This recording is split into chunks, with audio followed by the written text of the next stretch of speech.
Christians sometimes wonder, why should we learn about Islam? There are lots of reasons that people in general, but especially Christians, should be learning about Islam. Let's consider 5 of them. First, numbers. Islam is the second largest religion in history after Christianity. There are about 1.6 billion Muslims in the world. That's over a fifth of the world's population.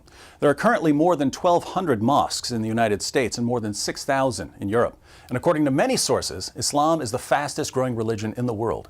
So Islam is big, and it's getting bigger. When that many people believe something, it's a good idea to learn what they believe. Second, Christians can't communicate the gospel clearly to Muslims without understanding what Muslims believe, because the Quran distorts the meaning of Christian claims. For instance, Christians claim that Jesus is the Son of God. But when we say Jesus is the Son of God, Muslims think we're claiming that God had sex with a woman and produced Jesus as an offspring.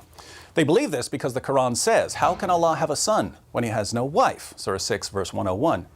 Now, when Christians call Jesus the Son of God, we're not talking about God having sex and producing an offspring. No Christian has ever meant that. But that's what Muslims think we mean because the Quran says that's what it means to call someone the Son of God. There's a similar problem when it comes to the doctrine of the Trinity. According to the Quran, Surah 5, verse 116, Christians believe in a Trinity made up of God, Jesus, and Mary. Here again, no Christian has ever believed this, but there are Muslims who think we believe in a Trinity made up of God, Jesus, and Mary because of how the Quran distorts Christian doctrines.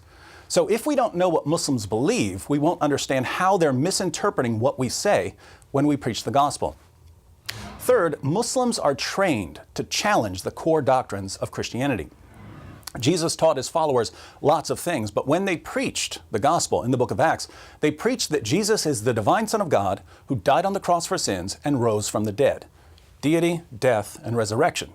These are the 3 core teachings of the Christian gospel. Islam denies all 3 of them, and so Muslims are taught to challenge Christians on these issues. Muslims are taught to attack Christianity where it matters most. If Christians don't know about Islam, we won't know how Muslims are going to challenge our beliefs, and we won't know how to challenge their beliefs. Fourth, many Muslims are so confident that Islam is true because they've been told all their lives that it's indisputably true, that they can't seriously consider any alternatives to Islam.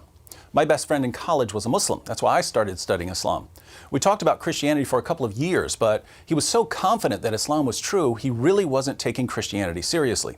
It was only after we began looking at some of the problems with Muhammad and the Quran that he realized maybe what I've been told about Islam all my life isn't true. Maybe I need to think through this more carefully. He's a Christian now. He's one of the speakers for Ravi Zacharias International Ministries. So giving Muslims some facts about Muhammad and the Quran is crucial, and we can't give them these facts unless we know what the facts are. Fifth, Islam thrives in an atmosphere of ignorance. I've met lots of converts to Islam over the years, but I've never met a single person who converted to Islam after carefully studying Islam. When I meet a convert to Islam and I ask, "Why did you convert to Islam?" it's almost always because the person was given some false information.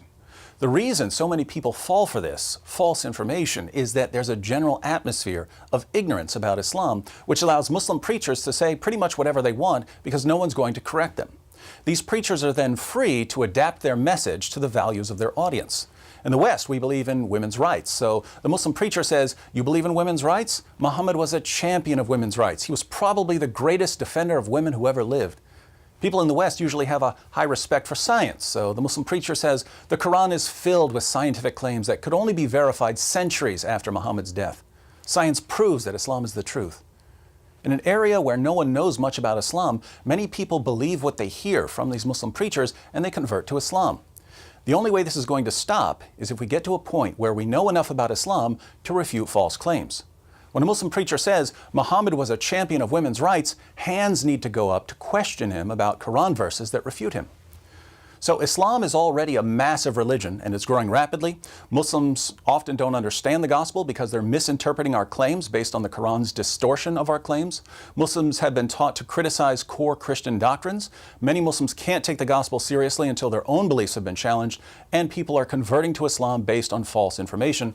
All of these are reasons for Christians to learn about Islam.